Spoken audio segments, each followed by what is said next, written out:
Let's go. I am back with another live, and today we're talking about marketing automation, topic that unfortunately I spend way too much time inside these walls talking about because we are knee deep in marketing automation. If you guys are new to the channel, be sure to follow me on LinkedIn. If you're watching on YouTube, hit that subscribe button, turn on notifications. If you guys are all about industrial marketing, industrial sales, this is the place to be. Go over to the YouTube channel, just search my name, hit that subscribe button, turn on notifications. We got over 1,000 videos probably at this point, right, guys? Yep, team says yes.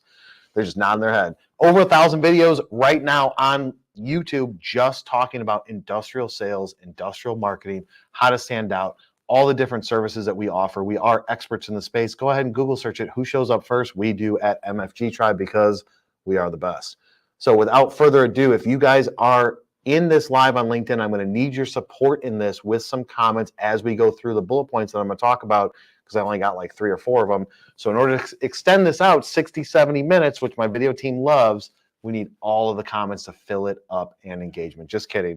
We'll go as long as you guys want to go. I've got 4 things to talk about. We're going to hit the whiteboard now. So if you guys are down, hit those blue thumbs. Give me some love back on LinkedIn, and let's get into it. So first thing with industrial marketing automation CRM systems is going to be you have to pick a system.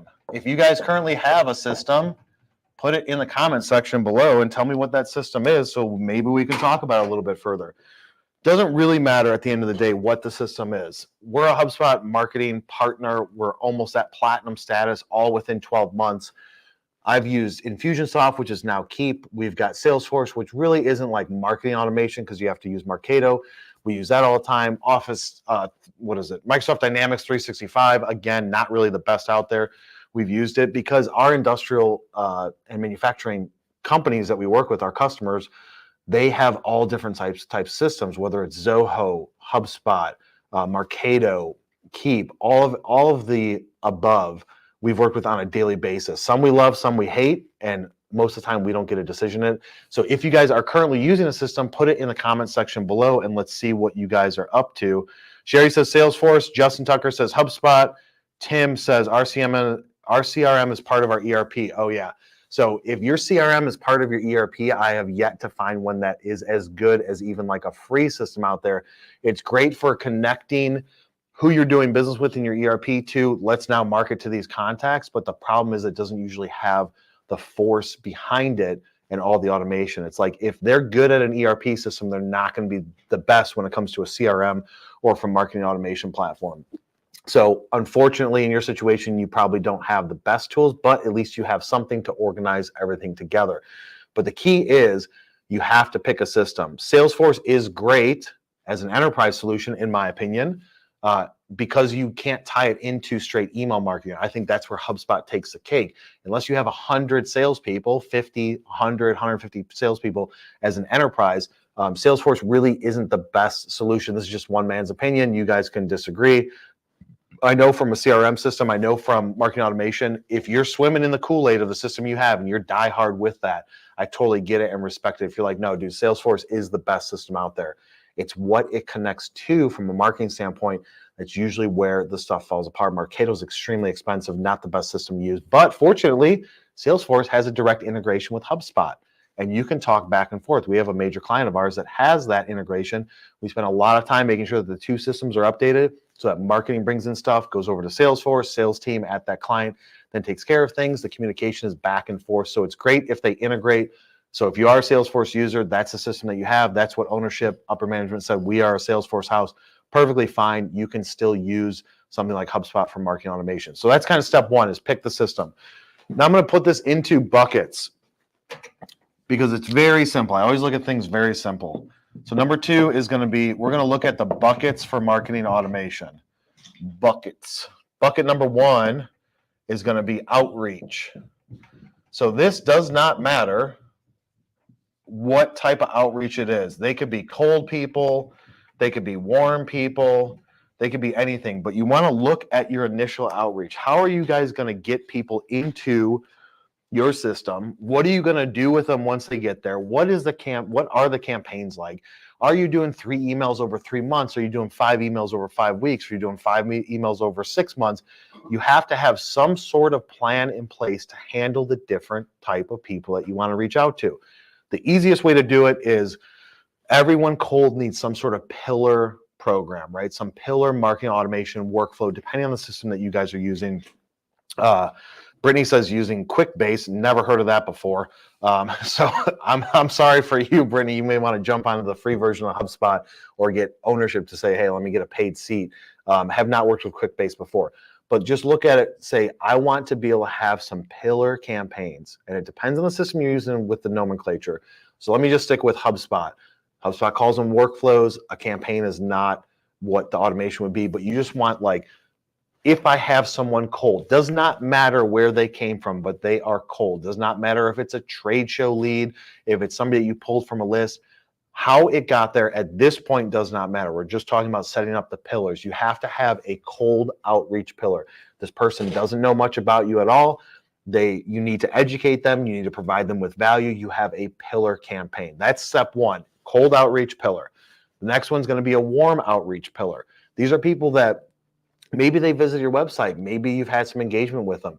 Now, if you're doing trade show stuff, that would be a separate pillar. So if you go to FabTech, IMTS, NPE, like any trade show out there, Pack Expo, you can have a separate campaign for that. People that you meet at that trade show, you then want to have relevant content. So you want to put them into that workflow for that specific trade show. So that way you can be relevant to them. Hey, great talking with you guys. I saw you guys at this trade show.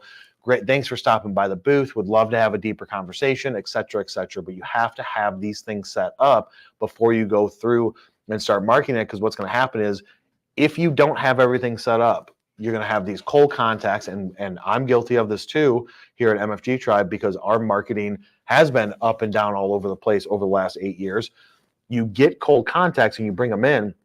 What are you going to do with them? What's the first step? The first step is to do some sort of outreach. Now, the copy can change based on maybe the time of the year. Maybe you have a campaign specifically for Q4 because it's relevant to you. Q1, halfway through the year.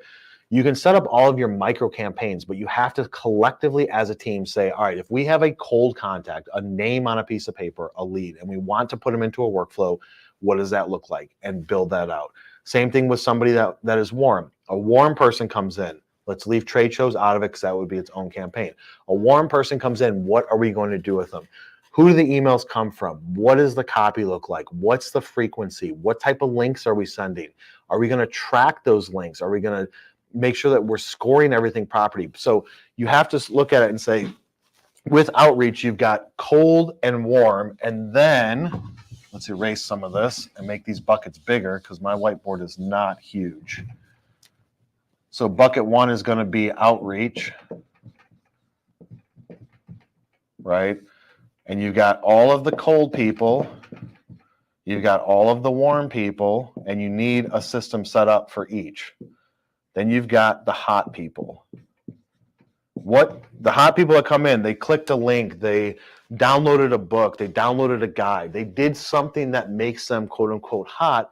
What are you going to do with them? Again, sit down with your team, figure out what is the cadence, what is the frequency, what do you want to send them, and build that out. The next area that we're going to go into, the other bucket, which is like, this is kind of step one, figuring out the outreach side. And if we do step two, it's going to be automation and tracking. If you guys give me enough likes in this, then I'll have enough money to buy a smart board so I don't have to use this whiteboard. And the team would love that so they don't have to keep lighting it weirdly to keep me in focus and lit and the board not. So automation and tracking, what do I mean by that? Every system's different. Let's go based on HubSpot. I mean, all systems are basically the same. It's you're measuring engagement, right? So if you're measuring engagement, they did something. What is it? Is it a click? Is it a visit? Is it a form?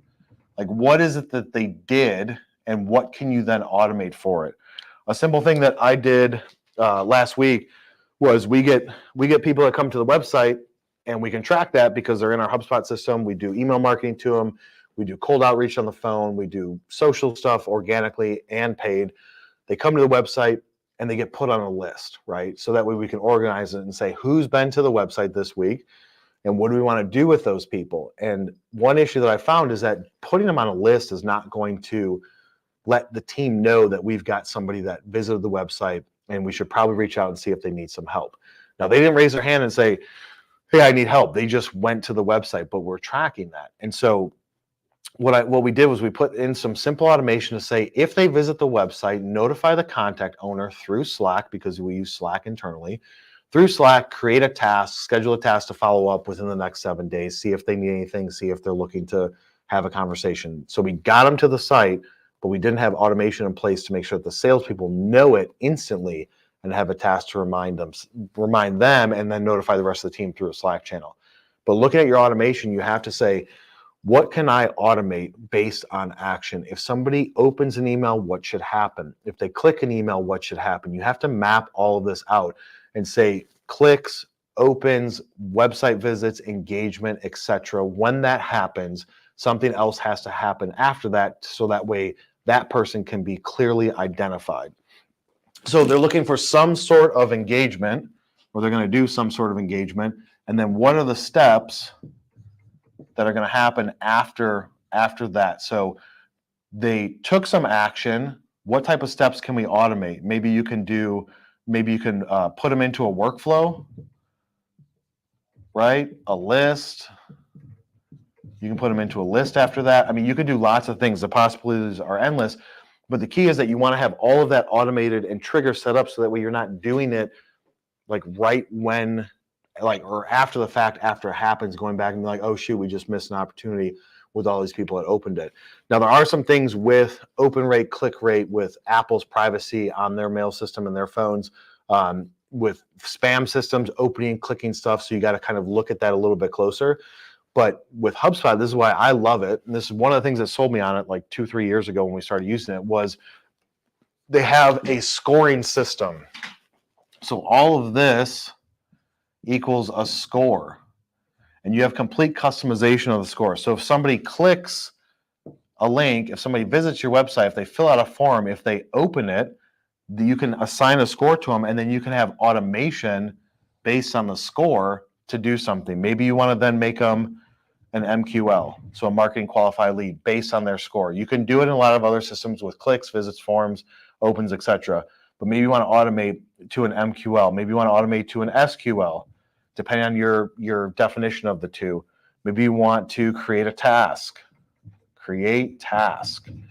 So, but the key is that you have all these triggers in place. Like if you want to put yourself in the shoes of the salesperson or in the shoes of the person visiting, they come to your website, they look at some information. There should be a difference between somebody that views 1 page versus somebody that views 5 pages. So once they do that, saying, what do we want to do with them? We spent all this time and attention, whether it's on our brand and they Google searched us and came to the website organically, tracking all of that information, but they did something, you guys did something, you spent some sort of time and resources to get them to the site, but once they got there, what did you do with that information? That's where the automation comes in. That's where the tracking comes in. But if you're not tracking it properly, then your data is going to be garbage. So you want to make sure that from a tracking standpoint, right here, everything is on the website. Your website has to be integrated to track. When you're building out your forms, are you asking the question, how did you find us? Are you relying on what your system says? It came from the internet. It came from organic search. It came from social. I would say don't rely on that, because there can be some mistakes in the transfer of information from Google Analytics to feed into your CRM system. So just ask the question, how did you first hear about us? Once they answer that question on the form, then you can assign it as their original source in your automation or CRM system. And then that's when you can do a massive amount of processing with that information as possible. If you're a client of ours, if I've talked to you guys before, you know that I have no issue sharing my screen and showing people our systems and the way that we do things for our clients, because let's face it, like most people aren't going to do anything with it. But if you look at the tracking aspect and you have a graph that has the source, this is the source of the traffic, and you have all these different points, you can easily identify which areas are bringing in the most amount of opportunities for you. Maybe this is LinkedIn, maybe this is your SEO side, maybe this is YouTube, but you're easily able to figure out which sources are generating the most opportunities, the most traffic. It doesn't matter if they fill out a form, if they raise their hand, but if you're not tracking the information, then how can you possibly know where you should focus more attention on? So at our company, we track this, and even for all of our clients, as a marketer, I want to know, how did that person find us? How did they view our website? Why did they come here? What did they hear first? This is validation for the marketing effort that you're doing. So if you're spending a lot of time and energy on videos and you're posting them on social and you're getting good responses, it can't just be the vanity metrics of traffic. I want to know people that raised their hand and said, I want to talk to somebody. I want to know the people that spent 5 minutes on the website, viewed 8 pages, went deep into it. Where did they come from? Because once you know where they came from, now you can start to say, I want to funnel more attention in these areas based on the source, these areas of my marketing, because this is what's driving opportunities. So that's kind of step one, is you have to capture the source with the person that came in. Then when you look at the deals, so this is gonna be some sort of traffic. Then you look at deals, or depending on your system, opportunities, deals and ops. And then where did those come from? So you've got all of your current deals and opportunities where it's just going to be this chart month after month, right? Here's the month and all these different points. But if you don't know where they came from, you don't know if it's working. If you don't track this, then you're not going to know, okay, I got 50 deals last month, 12 deals last month, and they came from these different areas, but how many of them closed and how many of them are still open? This is where you can start to determine your close rate, win percentage, etc. But you want to look at it and say, if I'm not tracking this, then how could I possibly know the data of what's working? How could I possibly know, like, maybe LinkedIn brings you guys a lot of opportunities, but they never close. So it's just this vanity metric of, I put automation in place, I'm tracking the information, I'm looking back and reviewing it weekly, monthly, quarterly, and saying, like, this is where things are coming through. And I don't care if you've got a long sales cycle, you can have 3 months, 6 months, 12 months. As long as you're tracking the information, then you could do something with it. Maybe people that come from LinkedIn have a slower sales process. Maybe then you want to set up some automation and say, I want to send them more free stuff. I want to create a guide, a cheat sheet, a book, some sort of downloadable content, a video. You want to create something of value to send to those people to speed up the sales process. But all of that happens with the automation that you put in place. So you have to kind of sit down and strategize and say, what is all this stuff that I'm going to do? What are the possible different scenarios that I'm going to have in this? And then you're not going to think of everything. You're going to lay out a plan. You're going to push it out there. And then if you're tracking and measuring that effectiveness, then it's going to come up with new things that you're not thinking about based on your specific situation. But you have to have that foundational stuff in place first before you really get going. So that's automation and tracking. That's bucket number 2. Now I could spend hours. If you guys are interested in really learning HubSpot, put a comment in the comment section below with automation in HubSpot, even in Salesforce, and we will do a special private event where I'm going to share my screen with you guys and show you exactly how we set it up. So that's bucket 2. Let's look at bucket 3. Bucket 3, what is bucket 3? Oh, sorry, we're still in bucket 2. Man, see guys? That's why I need my team on this. Bucket 2, the last one's going to be integrations. This whiteboard. Integrations. This is where you want to look at what else does it integrate with? What else does your system integrate with? If you got a big one like HubSpot, Salesforce, things like that, Zoho even. I'm not a huge fan of Zoho CRM system, but they integrate with everybody. They're out there being like, dude, we'll integrate with anybody possible so we can get users. Look at the integrations that you have and think about, how can I use the integrations to assist with efficiency, notifications, etc. Do you have a chat system in place? If you're using Microsoft, because most industrial manufacturing people are like, let's do a Teams meeting, which I personally hate most Microsoft systems. But does it integrate with Microsoft Teams? Can you get a notification through your Teams chat that somebody came to your site, somebody opened an email, somebody took action, somebody responded, somebody got put to a list, something's growing, you hit some sort of plateau in your traffic, you have to look at all of the different integrations with chat systems, with different CRMs, with systems that you're currently using in-house. For ERP people that are like, I want to track all my ERP stuff in my CRM, that's where HubSpot's Ops Pro comes in. You can connect the backend through APIs and through some coding, which we're doing almost every single week for clients. We're putting those systems in place so that way that information can flow freely back and forth, right? ERP system to CRM and vice versa. But you have to look at the integrations. This is where, if you have Salesforce, it integrates with HubSpot pretty seamlessly, and there's some pretty powerful things you can do.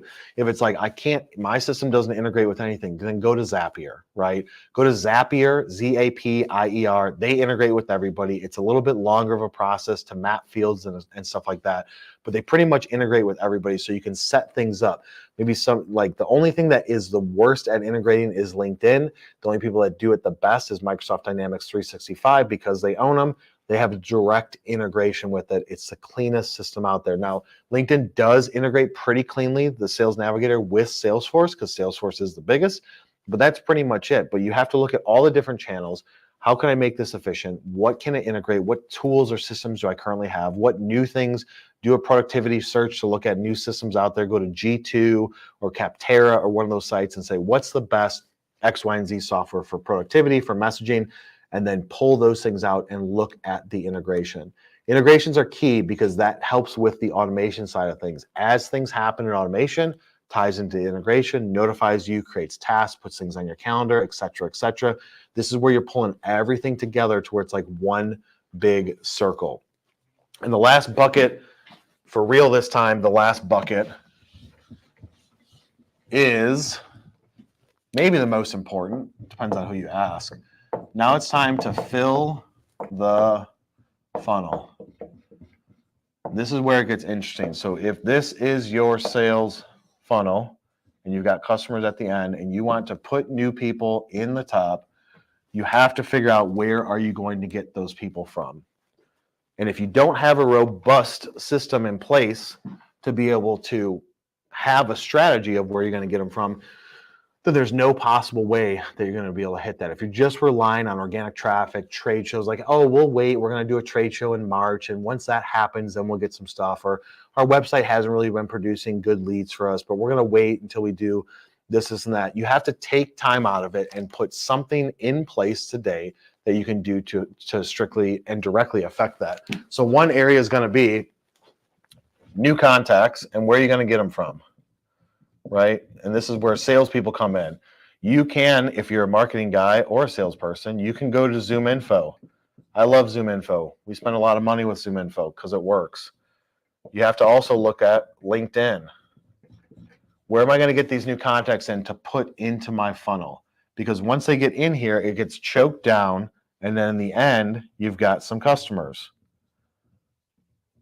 And if you know anything about the sales and marketing funnels, this is going to be the journey that the person goes through from a new lead. So you get a new lead, cold contact from ZoomInfo, from LinkedIn. Maybe it's from a trade show.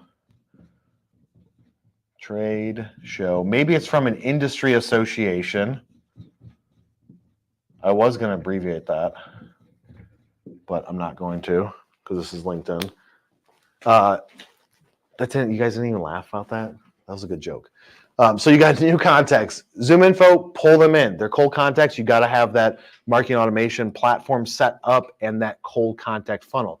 LinkedIn people, maybe you're doing some outreach on LinkedIn. Maybe you're doing some automation on LinkedIn, and building your network, engaging with people, and then you want to pull them into your funnel. Those would be more warm.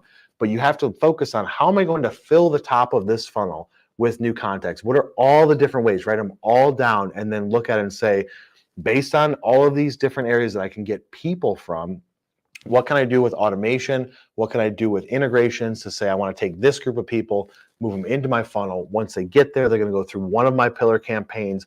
Once they're done with that campaign, what's going to happen? So people are great at saying, I've got a list from ZoomInfo. I pull them into the pipeline.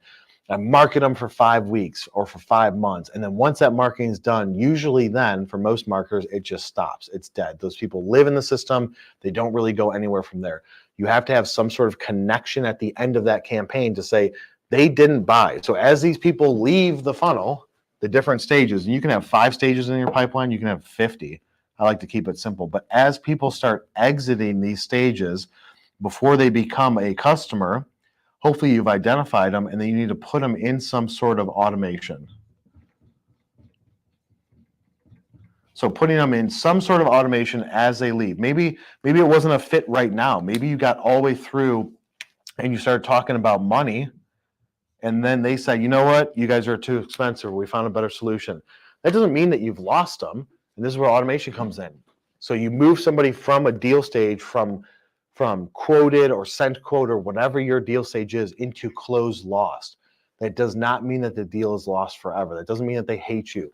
Having an automation in place to say, when they leave these different stages of the pipeline, I'm going to do something with them. Maybe they go into a long-term nurture campaign. Maybe they go into a campaign where it's coming directly from, or a workflow, directly from the salesperson that quoted it. And it's like, hey, Joe, it's been a few months, wanted to follow up. How did the solution end up going with that?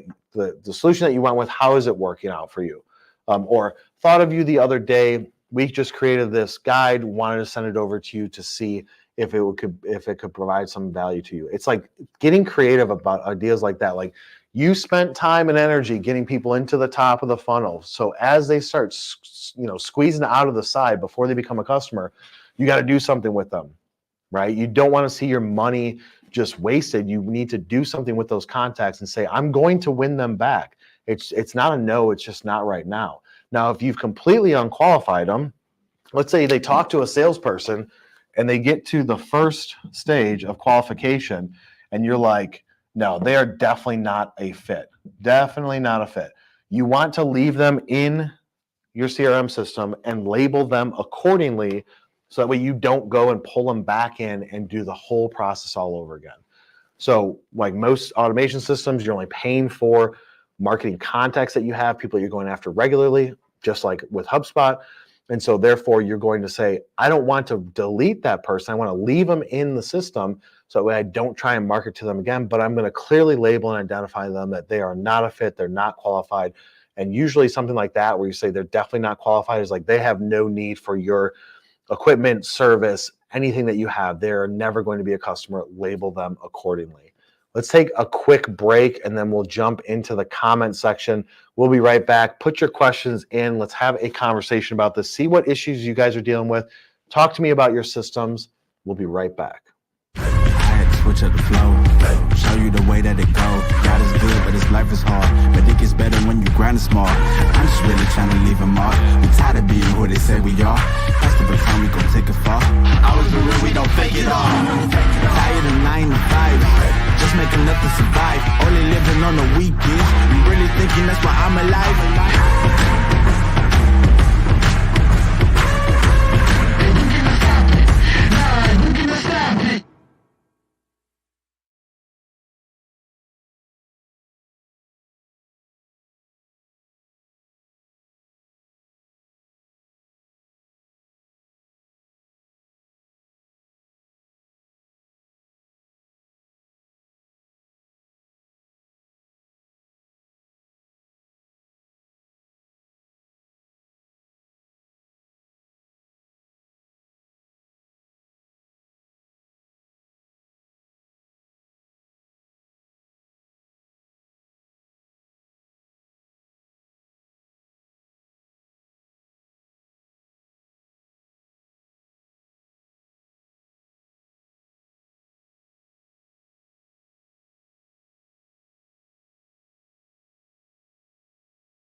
All right, guys, we're back. We're going to go through the comments, ask some questions. Let's talk about this marketing automation. Turn it over to the producer's shot to read through some of these comments. So first up, we have a lot of people very excited about your HubSpot video idea. Sherry says automation in all capital letters. Let's go. She loves it. Sherry loves some automation. And then Justin Tucker says, let's freaking go on the private HubSpot event. I don't know if he meant frickin'. I think that energy was a little bit bigger, but I don't want you to say the word, so I get banned. But I appreciate it, Justin. And then Jay Venue has two very good questions. What do you think about Odo ERP? Yeah, so I don't Odoo, depending on how you pronounce it. I think that it's a good ERP system, but again, like I said when I was talking about it, it's no ERP system is going to have the best marketing automation platform out there. It's like find the people that only do one thing, that focus on that niche and offer that as a service. Because if you offer services, every service to everyone, like let's look at Zoho, for instance. Zoho back in the day was a great tool to use for as like a CRM, kind of like a light CRM system. Look at Zoho these days; they have everything: project management, social. They do everything and anything in between when it comes to marketing. That is not going to be the best resource, the best tool to use because they're not focused on that niche. So when it comes to new technology, new integrations, they're not going to be leading the integration, leading the market with new things. They're just kind of like pushing out whatever makes sense for them. So I would say that it's a good ERP system. Depends on what you think, because that's just, everybody's got an opinion about ERP. So it may be a good ERP system, but there's no way that it could even touch what something like HubSpot or a dedicated CRM system could do. Not saying that HubSpot is the best in every situation, but it usually can get the job done very efficiently and can provide the best results for people that are using it. And that's pretty much all of our questions. That's it for the comments. So really, the key takeaway here is that you need to develop a strategy, right? Pick a system. I'm assuming you have a system. If you don't, just go with HubSpot. It's free. And then when you guys get bigger, you can reach out to me and we can be your partner and do all the integration for you. But you have to look at this funnel and say, how am I going to get people in? When they get out, what are we going to do with them? Once somebody takes an action, what type of automation are we going to set up? Who do we need to notify? When they don't take any action, what do you do with those people? What are you currently doing with those people that you marketed to them and they don't take an action? What you should be doing is then trying to find a different way to reach out to them. So if people are taking no action, just a little added bonus, let's look at the methods of communication. So if we look at COM, you've got email as one. You got social as another. This is probably the most powerful right here. You got the phone, which sucks to do, but it's a necessary evil. You got trade shows. You've got personal visit. And you've got, what else we got? We've got snail mail. Snail mail. I'm probably missing some. Email, social, phone, trade shows, personal visits, snail mail. You've got ads too, right? So if this isn't working, if email's not working, if you send somebody 5 emails, put them in the top of the funnel, you got 5 emails, but it's not working, you have to change your approach. You have to pick one of the other forms of communication to be able to try and get their attention. What you're looking for is what's the path of least resistance for that person. So if I call you 5 times and you never answer, I know that that's not going to work for you. Maybe email works for you. I don't know. I'm trying to find the path of least resistance, which is the first step of prospecting. And so you email them. Why did we go to a live show screen? Are we still live? Maybe my thing glitched. Okay. My thing glitched and I'm like, what's going on? But you're trying to find the path of least resistance for them to say, phone's not working, email's not working. So when email doesn't work at this step, that doesn't mean just kick them out. That means that from here, you have to go someplace else, right? So you start with email. These lines are going to get crazy. Then you're going to go to social, and you should be doing this at the same time. Maybe it's the phone. Maybe you have to wait to see them in a trade show. Regardless, if you did something to get them to visit your website or open email, you have a cookie on their computer. If they did one of these two things, as long as they open an email through your system, you put a cookie on their computer, then you could see when they visit the website. Because you have these, you can now run ads, retargeting ads to them. So if you visit our website, if you open an email from us, we put a cookie on your computer. I know who you are, and I can now follow you around the internet for the next 30 to 60 days. I can run targeted retargeting ads to you to get you to come back to the website. So when you're on Amazon or any other website or social media, whether it's LinkedIn, Facebook, Instagram, Twitter, etc., I can run targeted ads to you because I know who you are, I know you visited the website, and I want you to come back and take some interaction with me, do some sort of engagement. But the key is that you have to be able to look at this and say, this isn't working, pick something else. Maybe it requires a personal visit. Maybe you should find, like, let's say the score. So if I've got people with a high score, and my score, this is HubSpot doing this, and other systems do it too. If my score is high, you've opened emails, clicked, visited the website, done some sort of action, maybe I want to send you a snail mail. Maybe it's a score of, scores are arbitrary numbers. Let's say it's a score over 500, right? Over 500, I want to take some sort of action. If you've got a score of over 500, we're going to send you a piece of postal mail to your business address. Maybe you're not even, maybe that contact doesn't even work there. But you have to get creative with the methods. And this is what I mean by thinking through the process. What's going to happen? Because too often people are just focused on get new people, put them in the funnel. We got to push this out. We got to get some quick wins, but they don't think through the process of what if they open it or don't, right? So if they open it, click it, engage it, they go down one path. If they don't do anything, they go down a different path. If the people that did do something, then that creates more funnels for it. So it's like you opened it, but then you opened it many times and clicked and engaged, or you didn't, then you're going to take different action based on that. So you create branches from everything, so that way you could be extremely focused and targeted with what you're trying to do. But that's the key, is that don't just focus on one specific area. You have to look at all the different methods of communication. This is where marketing and salespeople in industrials typically struggle. They're like, dude, I emailed him, he's not engaging back. Have your sales team pick up the phone and call. You know how you do that? With automation. Person was sent 5 emails, no action was taken. Set a task for your salesperson to then call the person. Set a task to send a connection request, then a message. But you can build out all these funnels, which would take me hours to explain all the different areas that you can do it. But you build out all these funnels to be able to handle different actions or lack of actions based on what you're trying to do with marketing. Any last comments or questions do we have? Producer team, they've got their hands up. So if you guys are liking these lives, we brought them back. It's been like 6 months, but we are back producing so much content. If you like them, hit that like, follow me on LinkedIn. Please go over to the YouTube channel, hit subscribe and turn on notifications. We're not going to be going live next week, I don't think, right? We're not going live next week, but we will be back the week after to be able to do some content. Maybe we will go live next week. Laura says she doesn't know.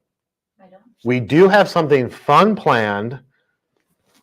Maybe I should do a quick reveal. What day is that we're doing it? That's going to be on Thursday On Thursday. that we're shooting. So I bought this giant box of Hot Ones. It was cheap. It was like $125, right? And what we're going to be doing is we're going to be doing a Hot Ones challenge here in the studio, filming on Thursday, final planning tomorrow, and then we're going to release it out. This is going to be super entertaining. I cannot handle spicy stuff. We're going to be doing probably 5 to 8 different people are going to be in that. Shelby's saying 4. I disagree. It's going to be 5 to 8 people in that video.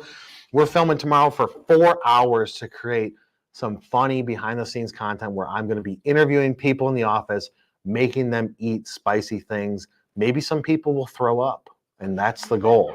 If I can get somebody to throw up, maybe you guys have to pay me like $100. They're going to be chugging. No, I will not be doing that. My stuff's all going to be fake rigged. It's going to be like honey barbecue in a bottle of like Atomic Bomb. But I'm going to be feeding people till they throw up and see who can go the longest. We have a couple people here that said they can do the whole box. We will see. If you guys are interested in that content, please go over to YouTube, hit that subscribe button, turn on notifications. If you guys like listening to podcasts, I always forget to mention it. Podcasts, search my name in every major podcast platform, Industrial Sales and Marketing with me. All of our main episodes with valuable content are pushed out onto a podcast. You can listen to it while you cut the grass or get your nails done. It don't matter. And we will be back, hopefully, before the new year if I can convince the production team. If not, we'll see you in the new year. Have a happy and safe holiday, and we will see you on the next one.